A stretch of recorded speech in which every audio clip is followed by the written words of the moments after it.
وای د رحمان وینا به هله په کار درسي چې یو دیوال ته د شا او بل ته د مخ سي چې کله و یو دیوال ته د انسان شا او بل ته مخ سي لحج المراد د رحمان بابا وای چې دغه لحج کې شول سي بیا به د رحمان بابا وینا وتا ته په کار درسي دغه علماء خبري دغه علماء دغه غاړي شنه کول دغه علماء دا غرغړې او دا ناري دا په نسبه کنانو دا په میرابو په مساجدو کې دا ناري او غرغړې او دغه اوازونه پر وتل دا به حل بیا وتی د پکار درسه کم چې عمل پکړی وو ال د په شوار چې کله یو دیوال ته شا او بل ته مخسي او کې بعد عمل کړی وو دغه علماء پر کې نه باندې نو کړلې د دې فرمانبرداري نه وکړي نو لہذا بیا به ال د ودی ته دا خبر ورپیا چې کله وي دیوال ته شا او بل ته مخسي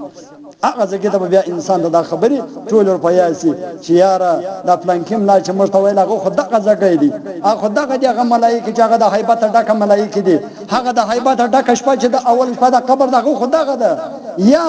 الله ما ته زندگی را که زبر عمل کوم الله تعالی ورته نه ظالم ما وتا ته زندگی درکړې او ما وتا ته علما درستولې او ما وتا ته حدیث رسول درستولې او ما وتا ته خپل قران درستولې شپږ زره شپږ آیاتونه ما درستولې علما شپه درته ګاډو ظالم تا د علماء پر خبرو باندې خندل تا د علماء د خبرو سم مزاق جوړ کړو اوس ما په ګرد کړه ظالم اوس بزو تا ته ترغه پر عذاب در کوم چې زه په دې دنیا کې پر خلق باندې تر کومه حد پر قیامت راولم بیا به د قیامت پر ورځ بیا جلا حساب سره کوم خدای تعالی مې د عذاب څخه وساتې زما د خدای په ذات قسم سختي را روان دي ډیر سختي را روان دي د دنیا پر چې سختي د قبر یوم فولا بلا کسر برابر د دنیا بر سختي او د ټول زندګۍ سختي یعنی د قبر یو سکند قسم په خدا کا سر برابر الله تعالی در باندې ورحمیږ فکر دا چې اعمال وکړو او دغه بچانو ته یو داسي تربيت ورکو چې هغه د دین شریعت موافقي غلط تربيت نه کو ور غلط شي نو تکشیر دو لہذا د ټیوي صدقه ډیر نقصانونه جوړیږي ډیر غټ نقصانونه جوړ شوي دي نو نن سبا موږ بچانو ته موبایلان ورکول مسیان ته موبایلان ورکو ته وګورځو په دا کې ته شی راوړ ازوی راوړی د په ډیر خوشاله چې زما زوخ په د فلمانه زما د مخ چې چا و مسجد ته موبایل ورکي هغه ته ولته د افلانکای شی فراوړو هغه فراوړوي نو د اسما در مخه فخر په کول ته ګورم نه صاحب ما ولکه زړه د ګوره افلانکای فلم فراوړو نه مالو بده تبدیسه دا طریقه د شتل مسجد ورشه نو په دې دلاس د قران لاس ګرځوي دا سترګې به د قران سترګې ګرځوي دا دماغ به د قران دماغ ګرځوي دا به د بیانو دماغ ګرځوي قانون ودته د موبایلانو دماغ ګرځوي دا بس دا د پاره د بده زریعه جوړیږي کبه د شو زریعه جوړیږي نن اولاد مشدار کوم موبایلان په لاس ورکو په دې موږ خوشاله کیږو چې هغه فلمان پراوړي چې هغه یو غلط شام پراوړي په دې موږ خوشاله کیږو زما د بچی د عزت بلکې دا خلک مشوره و چې په کور کې داسې مناظر راشي په ټیویانو کې داسې مناظر راشي داسې غلط شیان راشي چې بیا هغه د انجونې و د الفان سره ګوري بیا کوم حیا او کوم شرم او کوم ادب پاتې شو په دا کور کې په دې کښانو کې کوم ادب بیا پاتې شو بلکې د دې څخه ما سوا چې په موبایل یا ټي وي کې مسلمان شذي د غیر مسلمو شذو پیشنونه او بیا پردګي وو بیا ادبي وویني نو ضرور به هغه انداز بیا په کلو په دې کورو کې اختیاري نن دا بیا پردګي د چیز د وجدي په خوان دغه کورونه و دغه شذي و دغه انسانان و دغه مسلمانان و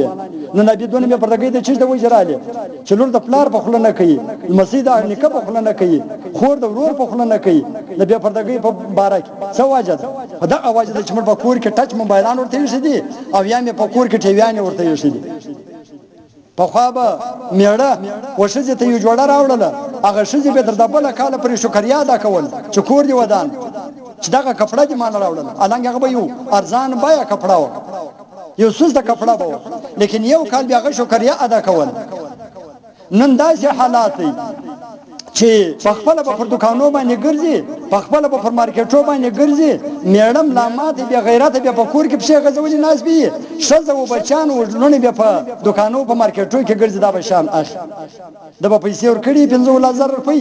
او بیا نو وایي چې شزه زما په خله نه کوي شزه په شی باندې شکر نه ادا کوي شزه زما په کپړو راوړلو باندې شکر نه ادا کوي شزه چې شکر ادا کوي تا په ټي وي کې دا پیشنان ورته ښکارا کولو تا په موبایل کې دغه لس پیشنون ورښکارا کولو ستا شزه مجبوره ده ستا نور مجبوره ده چې هغه رقم شان بدا اخ دا په دکانو کې هغه رقم کپړې اخی دا تا ولځګه ته مجبوره کړل نو لہذا دا به پردګي ټول د اوجسولې او بل دا چې په کور کې چې وی یا وسیار پروتي